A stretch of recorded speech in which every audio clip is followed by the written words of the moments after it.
আপনারা যারা টিকটক থেকে ভিডিও ডাউনলোড করে ফেসবুক অথবা আদার্স সোশ্যাল মিডিয়ায় পোস্ট করতে চান তারা আপনারা একটা সমস্যায় ভুগবেন, সেটা হচ্ছে আপনার ভিডিও ডাউনলোড করার সময় ভিডিওতে ওয়াটারমার্ক চলে আসে। তো আজকে আপনাদের মাঝে এমন একটি অ্যাপ্লিকেশন শেয়ার করবো, সেটার মাধ্যমে আপনারা যদি ভিডিও ডাউনলোড করেন তাহলে কিন্তু আপনাদের ভিডিওতে কোনো নাম বা ওয়াটারমার্ক থাকবে না। সো আপনারা চলে আসবেন প্লে স্টোরে, দেখেন এখান থেকে সার্চ করবেন এস ভিডিও ডাউনলোডার। তো এটা সার্চ করার পরে আপনারা যে উপরে দেখতে পাচ্ছেন যে এস ভিডিও ডাউনলোডার, তো আপনারা এটা ইনস্টল করে নেবেন। তো ইনস্টল করা হয়ে গেলে আপনারা এখান থেকে ওপেন করে দিবেন। তো ওপেন হওয়ার পরে আপনাদের মাঝে এরকম একটা ইন্টারফেস শো করবে।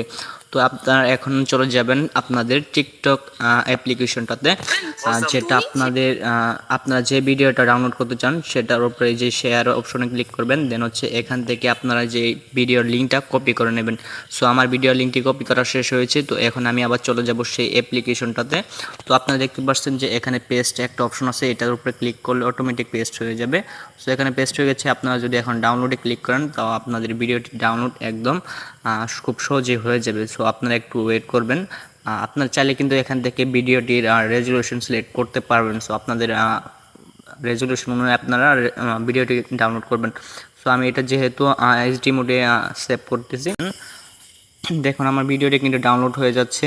তো আপনারা এখান থেকে একটু ওয়েট করবেন। দেখেন ডাউনলোড কমপ্লিট। দেন হচ্ছে আপনারা যদি গ্যালারি থেকে এই ভিডিওটি যে দেখেন তাহলে কিন্তু আপনাদের ভিডিওতে কোনো ওয়াটারমার্ক থাকবে না। সো আপনারা যদি আমার ফেসবুক পেজ থেকে ভিডিওটি দেখে থাকেন তাহলে পেজটিকে ফলো করে দেবেন, এবং ইউটিউব চ্যানেল থেকে দেখে থাকলে চ্যানেলটাকে সাবস্ক্রাইব করে লাইক কমেন্ট শেয়ার করে আমাদের চ্যানেলের পাশেই থাকবেন।